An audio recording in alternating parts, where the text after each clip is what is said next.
하나님의 말씀은 이사야 16장 1절부터 14절까지의 말씀입니다. 이사야 16장 1절부터 14절의 말씀 함께 읽습니다. 너희는 이 땅 통치자에게 어린 양들을 들이되 셀라에서부터 광야를 지나 딸 시온산으로 보낼지니라. 모압의 딸들은 아르논 나루에서 떠다니는 새 같고 보금자리에서 흩어진 새의 새끼 같을 것이라.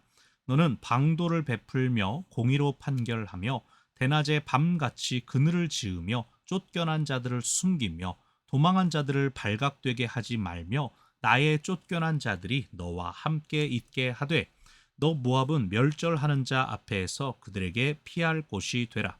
대저 토색하는 자가 망하였고 멸절하는 자가 그쳤고 압제하는 자가 이 땅에서 멸절하였으며 다윗의 장막에 인자함으로 왕위가 굳게 설 것이요 그 위에 앉을 자는 충실함으로 판결하며 정의를 구하며 공의를 신속히 행하리라. 우리가 모압의 교만을 들었나니 심히 교만하도다. 그가 거만하며 교만하며 분노함도 들었거니와 그의 자랑이 헛되도다. 그러므로 모압이 모압을 위하여 통곡하되 다 통곡하며 길하레셋 건포도 떡을 위하여 그들이 슬퍼하며 심히 근심하리니 이는 헤스본의 밭과 신마의 포도나무가 말랐음이라. 전에는 그 가지가 야셀에 미쳐 광야에 이르고 그 싹이 자라서 바다를 건넜더니 이제 열국의 주권자들이 그 좋은 가지를 꺾었도다. 그러므로 내가 야셀의 울음처럼 신마의 포도나무를 위하여 울리라.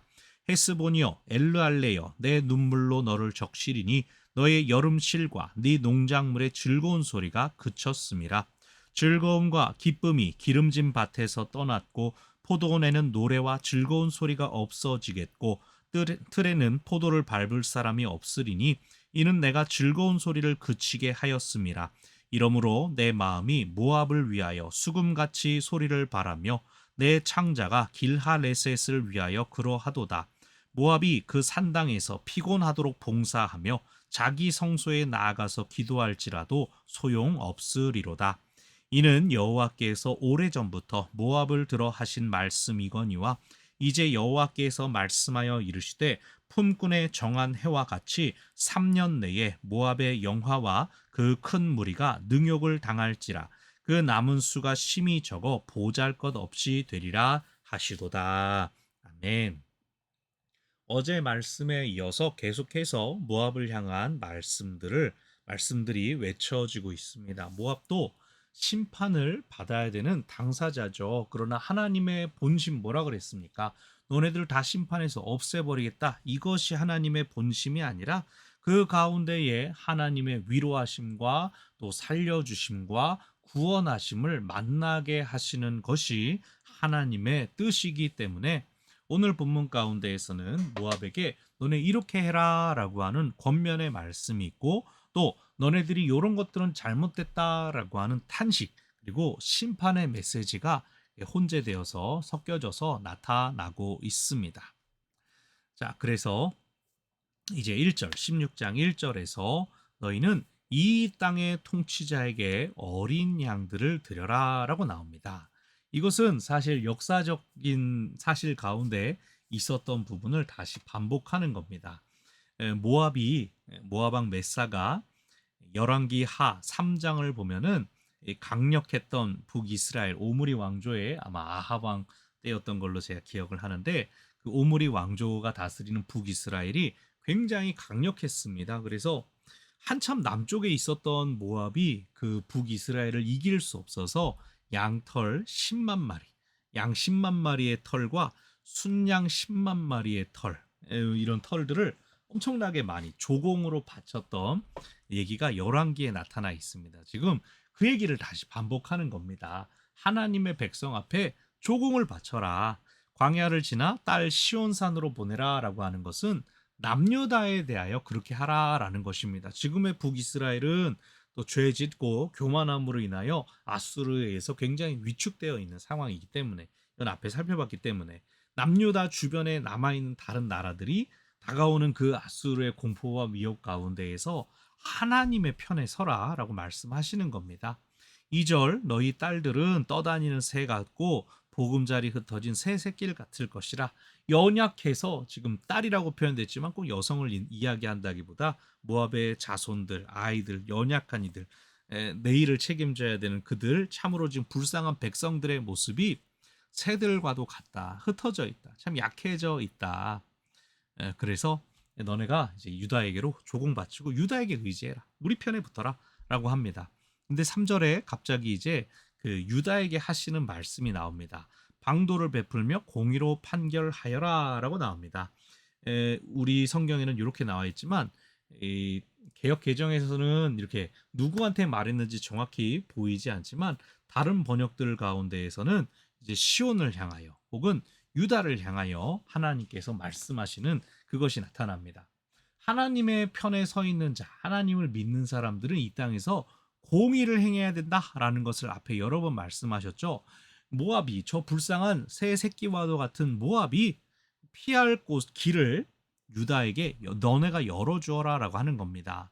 쫓겨난 자들을 숨기며 도망한 자들 발각되지 못하게 하고 4절 나의 쫓겨난 자들이 너와 함께 있게 하여라라고 하여서 유다에게 긍휼을 베풀어야 함을 가르쳐 주십니다. 말씀하십니다.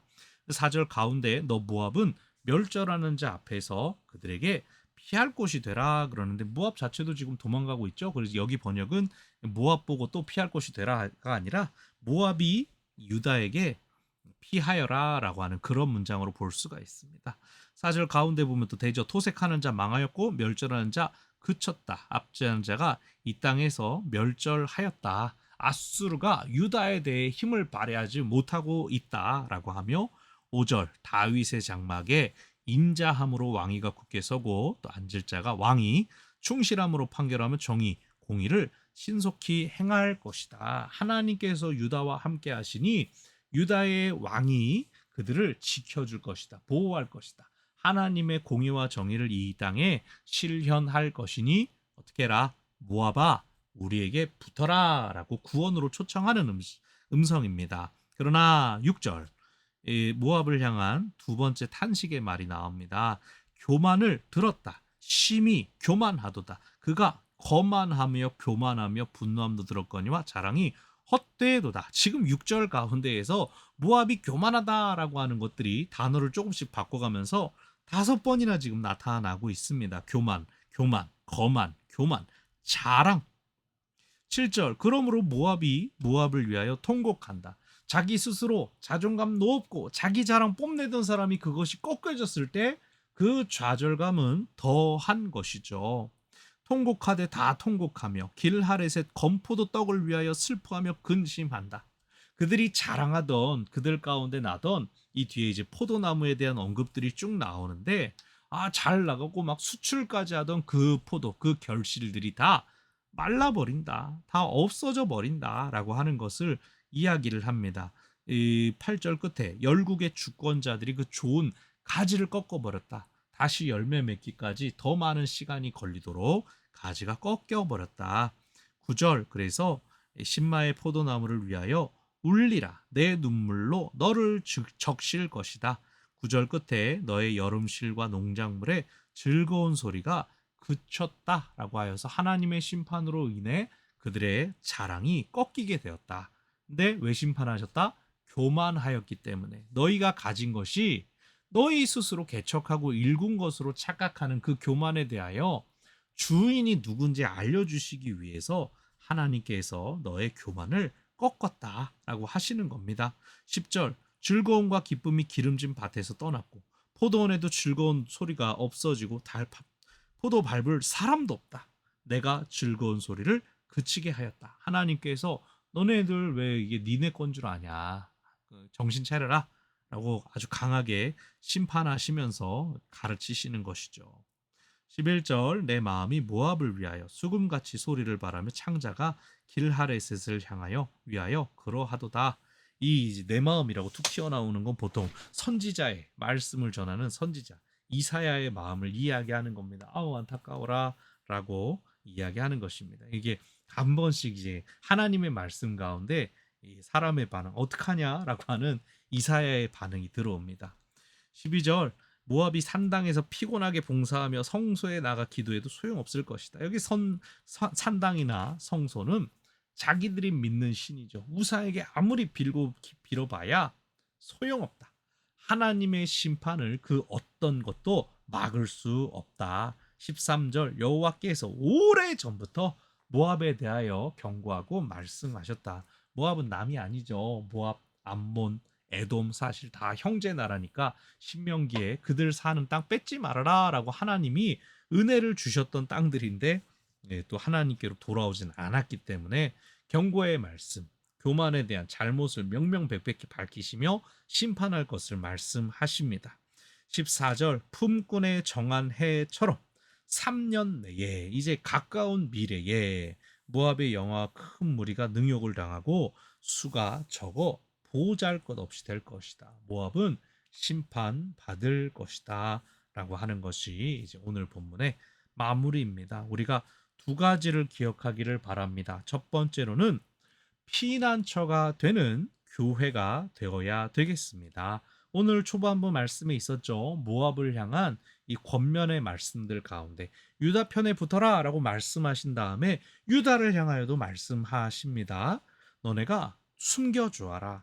받아주어라. 그래서 너와 함께 있게 하여라 라고 하는 말씀을 주십니다. 유다가 아이고 잘했다 박수만 치고 있는 것이 아니라 하나님께서 갑자기 주시는 명령을 받을 수 있어야 한다는 것이죠. 하나님은 하나님께로 피하는 자를 구원하여 주십니다. 받아주시고 용서하여 주시고 회복시켜 주시는 분이십니다. 오늘날 교회가 그 역할을 감당해야 하는 것이죠.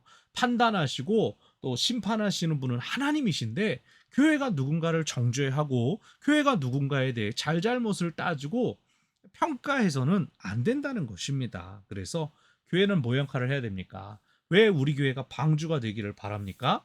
빠져 죽는 사람들 구경하려고 방주가 되는 게 아닙니다. 한 영혼이라도 더 태울 수 있기를 하나님께서 방주의 문을 직접 닫으십니다. 우리는 하나님이 태우시는 영혼 탈 때까지 배가 물이 다 차오를 때까지 우리는 문 열어놓고 한 영혼 오면 살리는 공동체, 살리는 곳, 피난처가 되어야 할 것입니다. 그래서 우리 교회가 피난처가 되기를 우리 함께 마음으로 바라고 기도하며 또 그렇게 쓰임 받기를 원합니다. 두 번째로 기억할 것은 교만은 신속히 망하게 되는 죄악임을 기억하시기를 바랍니다. 이사야서에 특별히 하나님이 가장 싫어하시는 죄악으로 교만이 나오고 있습니다. 또 다른 성경들을 보면 거짓 같은 것이 또 하나님이 싫어하시는 죄악 중에 하나고 음행 이런 것도 계속 나오는데 이사야서에서 계속 반복되는 이 싫어하시는 덕목, 죄악의 덕목은 바로 교만인 것이죠. 하나님은 교만한 자를 싫어하시고 교만한 자를 내버려 두지 않으시고 꺾으십니다. 쭉쭉쭉 자라나던 걸 꺾으면은 이전에 비슷하던 것보다 더 낮아지고 또 못 나아지기도 하죠. 교만을 싫어하는 하나님을 기억하면서 우리 어떻게 해야 됩니까? 항상 하나님께서 베풀어 주신 은혜, 내가 나 된 것은 다 하나님의 은혜임을 기억하면서 언제나 하나님 앞에 겸손해야 할 것입니다. 내 스스로 높아지고 내 스스로 잘된 것이 아니라 하나님께서 은혜 주시고 하나님께서 능력 주셔서 나 여기까지 있었고 지금도 서 있고 앞으로도 갈 것이다. 은혜 베푸시는 하나님 마음대로 나를 사용하여 주십시오. 그것이 오늘의 기도가 되어서 하나님의 손에 붙들리는 하나님의 손에 이끌리는 하나님의 인도하심을 따라가는 우리 모두가 되기를 바랍니다. 아멘.